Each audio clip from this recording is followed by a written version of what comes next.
Welcome everyone. Today we'll be going over these covers,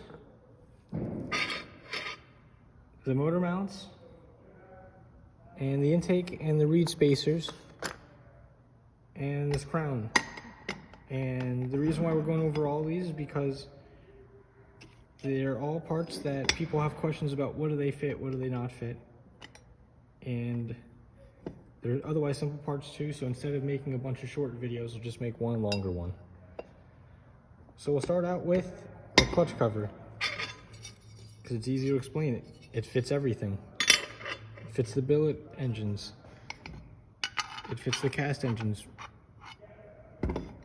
All generations and all types, all makers of billet engines. And it has a clearance for the external spring type clutches that some people run. And in the future there will be a cover for those guys that can bolt onto this cover to completely enclose all moving parts. That's for sale in stock on the website. Link to the website in the description.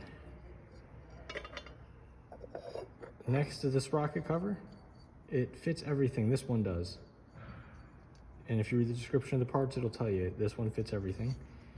It also has room for different clutch components. Let me get one.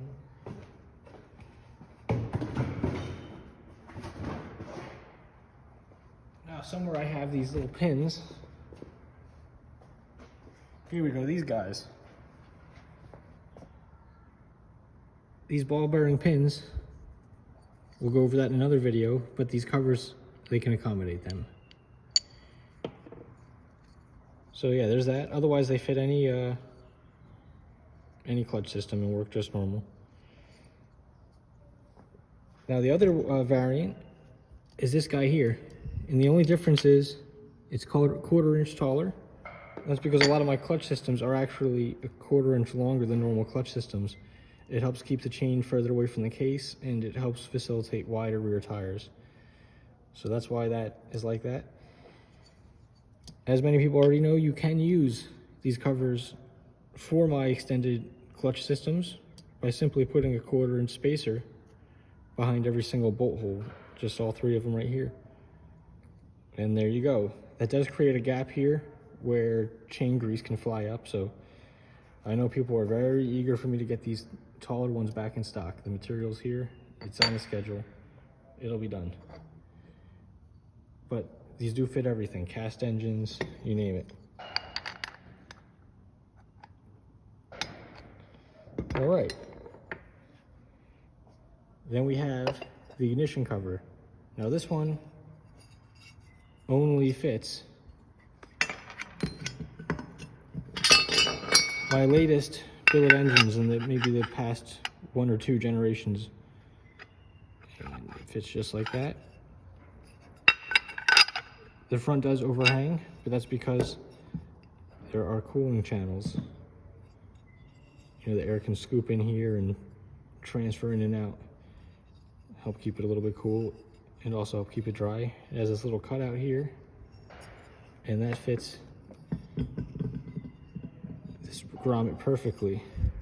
It's a nice fit, and it helps keep your cover nice and sealed from the top at least. Normally your motor would be leaning forward like this, so it's not really much of a chance of the water getting in here, not a huge problem. This can handle a little bit of moisture. This cover on a billet engine is optional. Many of the racers don't run a cover. Many of them believe no matter what, it is required, but that's a personal choice.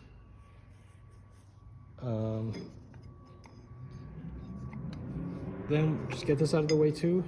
This is a Minarelli crown adapter. It's the same thickness as all the other ones, 10 millimeter.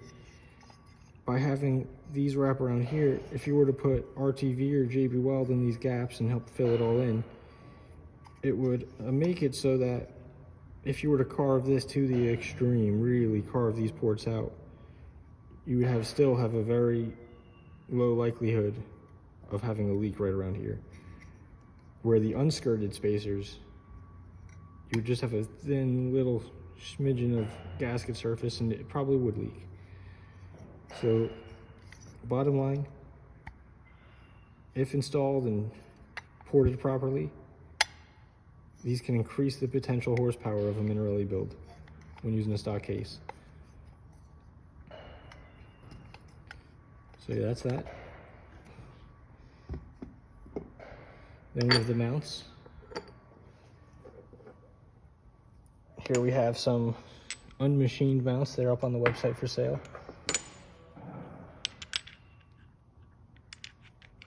And these are the old original style mounts.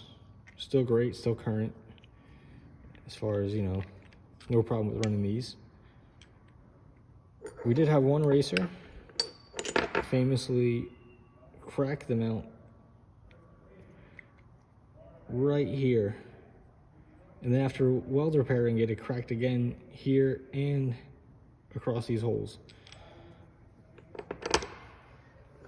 So in response to that failure,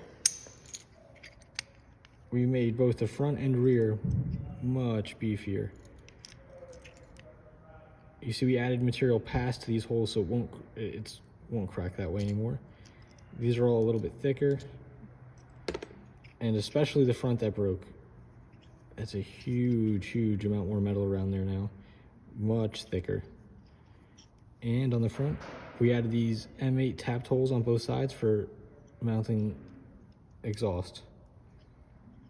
I found myself tapping the old mounts quite often here to add exhaust, so decided I might as well put them in for people. So these are the new mounts.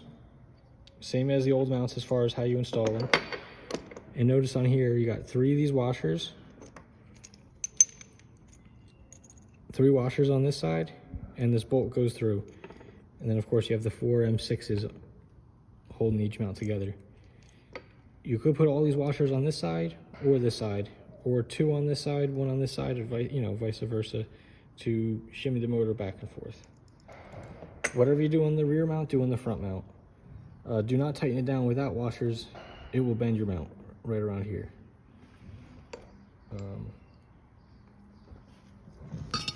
On these engines, you have one of these reeds. Another means of tuning this engine is, of course, selecting a different reed. There's many different styles and designs. This is my favorite. And Velocity, I think this is a VL12. I don't know if it says it anywhere, but it's made in Italy. And the stock standard configuration, you see it fits in nice and snug in there. And notice it brings the reed tips right up to this port. And this port actually has a radius on it, which gets ignored when the reed is all the way in there.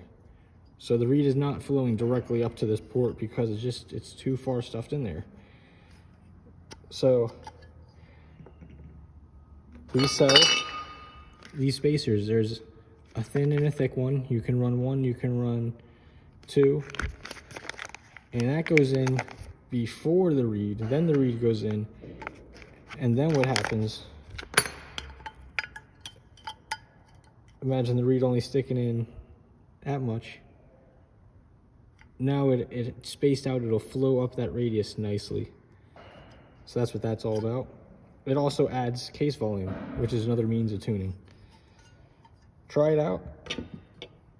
Nobody can tell you which is better, but they can try. Your best bet is to try your own. Try for yourself, and then, as you can see modeled in this engine, here's one of the intakes. And just goes right there. A lot of these reeds do have stuffers. This one came with a stuffer. I need to find it. See, just goes like that. And I've seen people put the spacers on this side of the intake. That's not how they were designed to be used. But hey, suit yourself. Whatever works, works. But they were meant to slip over the reed and space the reed out. So that's that. All that's on the website and all that. Again, the website is rdmanu.com.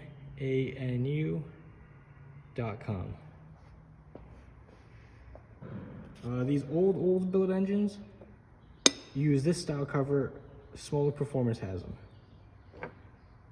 I I'm switching all my AM6s. All of my future builds are going to this style, and we'll use this cover. So there's that, and yeah, I think that covers it for this video. Thanks, guys.